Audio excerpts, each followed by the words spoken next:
Hi, welcome to Outlaw Bookseller. It's me, Stephen E. Andrews. It's Sunday morning. We're going to film like mad today because we've had a bit of hiatus due to work and visits to Hay-on-Wye and stuff like that. And you see I'm dressed in sportswear. I'll take the shades off because it's a bit silly because it's not that bright. And why am I dressed in sportswear? Well, I thought today I'd invoke the spirit of Manchester. And of course, I've always been interested in classic Italian fashion. So I've got the filer top on you and the velour. Why Manchester? Well, that's because today we're going to talk about one of my favourite musicians, the great Barry Adamson of Magazine. Yes, if you're younger and trendier, you'll know Barry Adamson through his other work. But if you're one of the originals, one of the old schools, you'll immediately think of Magazine. So before we start that, I got to get us in that sort of late 70s, early 80s mood by doing a quick unboxing. Well, it's actually an unwrapping. This, as you can see, is Heaven Up Here by Echo The Bunnymen, which has just been reissued on 180 gram vinyl. And I'm absolutely chuffed because, can you say that these days? I don't know. Because I've never actually owned it on vinyl.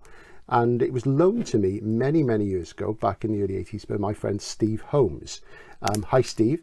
Hello there. And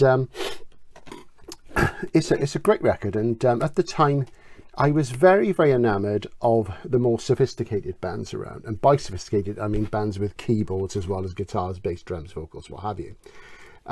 So the Bunnymen were one of many bands from that period who didn't pass me by. I listened to them, but they never blew me away that they blew away a lot of my mates. And but a couple of years ago, I had a bit of a Bunnymen epiphany, and I went out and bought the first 4 albums on CD. And I'd heard most of them before, and I had like a greatest hit sort of thing. And it was great to rediscover them, and what a fantastic band. So, and I'm particularly pleased with this because as I tear off the shrink, you can see that what they've done, it's not the same as the original, but it does have that little sort of textured, embossed feel to it. Though it is shinier, the original was more matte. So, I'm just going to pop that out now. The only drawback I would say about these Bunnymen reissues is that they are more expensive than they should be, but then again, most vinyl records are. They've done a nice job. I'm just going to give that a quick, nice in the sleeve, quick bit of curating in the traditional manner. And as I say, I want to talk today about Barry Adamson and Magazine. And the reason for that is because quite recently, Barry's autobiography, which hopefully is the first of two, has just been published by Omnibus Press. So I'm going to do a bit of a review of that. I'm just going to finish off this Bunnymen sleeving, the old poly-lined inner, and the inner sleeve can go in there as well. And Barry was always an inspiration to me because he was always one of my favourite, and still is one of my favourite bass players. And the bass is a strange instrument in rock because a lot of people seem to think that you don't have to hear it, that it just has to be there to fill out the sound and give it the bass end and what have you. Well, I've never thought that way. I was thinking in a small ensemble, a bass should do more than just provide a bottom end. It should be and can be an instrument in its own right. And that was something that Barry was really good at. Struggling like mad to get this in. Bear with me a second. It's on the Corova label as well. Look at that. The old cow on there. And the old Clockwork Orange reference to the Corova milk bar. Bunnymen had several references to Clockwork Orange in a couple of their songs, particularly The Cutter. And maybe Do It Clean as well was a song where my friend Philip Dickie Owen suggested that was a Clockwork Orange reference. So maybe at some point we'll look at those and I'll discuss them in the context of Burgess's novel and the Stanley Kubrick film.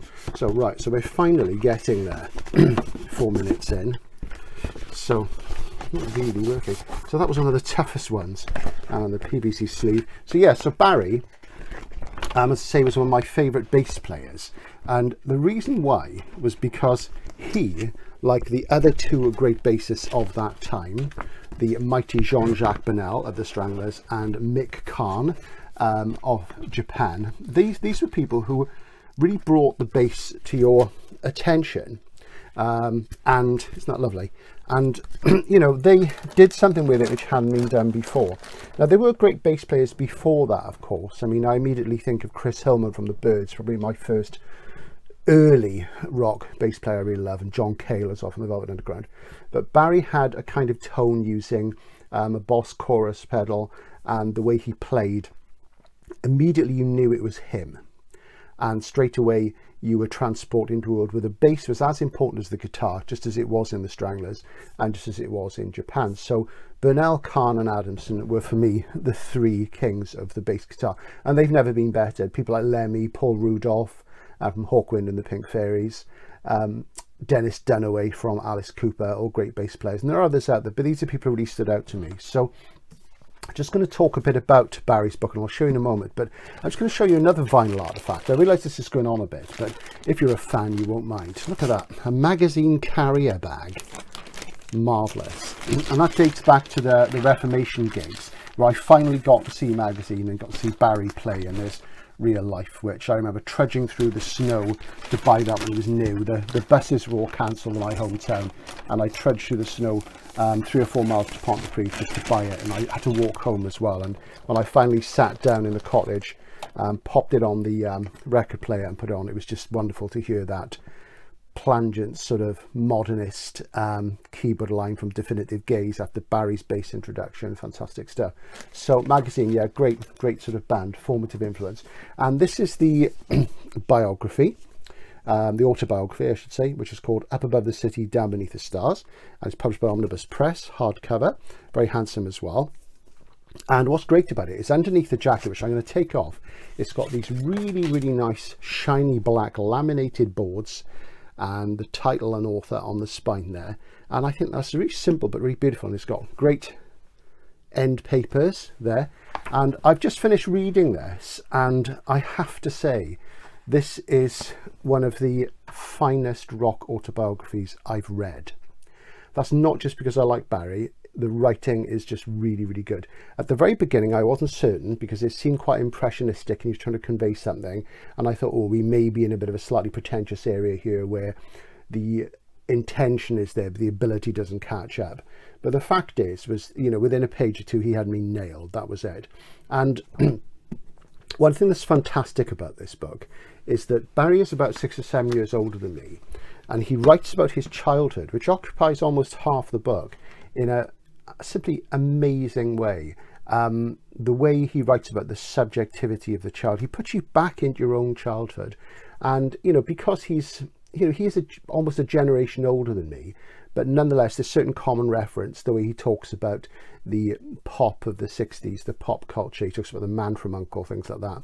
And he also writes really well about his family throughout the book, about his sister, his father who was black, his mother who was white, and of course Barry was, as we used to be say, half caste. You probably can't say that now, or mixed race as we would say now, but that was the sort of terminology was used at the time. And there's a little bit about racism in the book, not a huge amount, but you realise that it was something that was just there in the background. And because things like the gollywog on the sort of marmalade and jam jars, which Barry refers to, was there, and the black and white minstrel show, things like that, they were just sort of part of the wider culture, and you didn't really think about their implications a lot. But obviously Barry being mixed race, it did, and it sort of crept up on him really, and it's very interesting. And he writes really sympathetically and very well. I just really was blown away by it. His depiction of childhood and that state where you're enjoying things like toys and comics and music and what have you, it's just wonderfully, and I hate to use the word evocative, but it really took me back to my own childhood. And, you know, I could see a commonality there. Except Barry, of course, grew up in Manchester, big city, and he writes about the sort of fashions in music. And I'm quite envious of him, actually. Got to see lots of great bands when he was young. He was just the right age to see people like, you know, Bowie and what have you. And he was a big Alice Cooper fan. And anybody who's a big fan of the original Alice Cooper band is immediately a friend of mine. And Barry writes very well in the book about Dennis Dunaway and the rest of the band, and how Love Her to Death and Killer, which he bought on American imports, were really important records to him. And interestingly, I know Howard Devoto was a big fan of Alice Cooper as well, and went to see them on their first UK tour, which I think was 1972. So there's an awful lot about the background, and Barry has gone through some tragedy in his life. There's stuff about his family and his own struggle with ill health as a child. And there's one very shocking incident with a friend of the family, which I'm not going to go into here because I'm not going to do spoilers. I want you to experience these things yourself. There's lots of great references to other musicians. These, in some ways, seem perfunctory compared to his personal, private, inner and family lives. But they are revelatory enough. How he gets to sort of audition for Magazine, work with Howard Devoto, brief mentions of John McGeoch and John Doyle and Martin Jackson, Dave Formula, all these people. And that for me is a really exciting part because I'm a huge Magazine fan, as I say. So this is sort of like a must read for anybody who likes those days. And he talks about his sexuality, which is very interesting. And he has a long struggle with hard drugs, with heroin addiction, which is covered really well in this. And I can't praise the writing enough. This is not your regular rock autobiography. It is something more. So do stick it on your Christmas list. If you're at all interested in punk rock, post-punk, new wave, whatever, you have to read it. There's mentions of Visage, of Robin Simon from Ultravox. All the people you'd expect are mentioned in there. And of course, Barry then went on to join Nick Cave and the Bad Seeds. And I've never been particularly convinced by Nick Cave. I know a lot of my friends will hate me for this. But he's never really done it for me. But he writes about that really well. He writes about people like Blixer Bargeld and all those guys. Lydia Lunch gets a mention. So all the sort of stuff you want to read about is in there. But it's mostly about Barry's own life. And you really get this feeling of a slightly tormented but incredibly gifted individual and fantastic musician. But I want to sort of step back a bit from that and really talk a bit more about Barry's bass work. And I think for me, looking in the old Magazine carrier bag, the finest moment for me in Barry's career was this one, Secondhand Daylight. Utterly magnificent album, which the critics panned at the time, which only shows what fools they were. This was produced by Colin Thurston, who did some of the engineering work on The Idiot, by Iggy Pop, and it was a wonderful gatefold sleeve. It was bedeviled by a mastering job because the dynamics were so varied on, say, Back to Nature in particular, that every copy of this would jump. This is an original. This is an unplayed one. I managed to get a sealed copy. But there's been CD versions which are complete, available for decades, and a great record. And of course, this was too prog, for the critics at the time. And of course, the critics, they could handle Shot by Both Sides because it was guitar dominated, and it had that wonderful ascending riff, which of course was written by Pete Shelley of Buzzcocks. And yes, it's Buzzcocks, not the Buzzcocks. That's the old schoolboy error that sort of separates the sheep from the goat.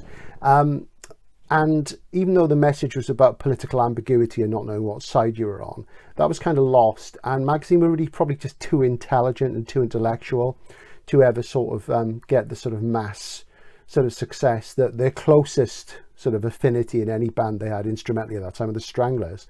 And they also had that sort of wide-eyed European sensibility as well. Devoto reading, sort of Dostoevsky and Proust and what have you. But the thing was that this was music which wasn't entirely guitar dominated, despite McGeoch's genius. You had that wonderful bass which appeared to be flanged or chorused, superb panoramic keyboards from Dave Formula, and the wonderful full analog sounds we had at that point, electric pianos, and John Doyle's drumming, which went through an Eventide harmonizer, the machine that messes with the fabric of time, the one that Tony Visconti used on the drums on Low. You get that very much on Magazine as well. And there was an instrumental on the album, shocking, you can't do an instrumental on an album. So that sort of left Magazine out in the cold, and they changed direction then. I think their work after that was lighter in tone, even though the lyrics were still really strong from Devoto. But Secondhand Daylight for me is very, very much the one. And Adamson's playing on that. He talks in the book briefly, he mentions J.J. Burnell and how he opted for Fender Precision bass when they wanted the hardness that they got on Back to Nature. But you think of all the wonderful tracks, Feed the Enemy, Rhythm of Cruelty in its two versions, the Thin Air, as I've mentioned. Obviously Permafrost, everybody goes on Permafrost. I do love Permafrost, and it is a great track.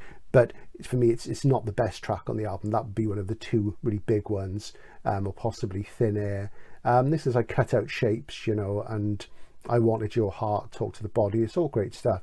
And, there's an intensity and there's a freshness and openness. I can remember very vividly playing Secondhand Daylight on a compact cassette recorder that I had, which I had for many years. And I was walking down the road from my cottage down to Upper Boat through the countryside on a wonderful, sunny, cool morning, rather like today, and playing, because there's no neighbours, playing it, open sound in the air, listen to thin air, and it was just sublime. So as I say, do get yourself this if you're at all interested in Magazine, Buzzcocks, The Bad Seed, Nick Cave, and most of all, you should be interested in Barry's own amazing career.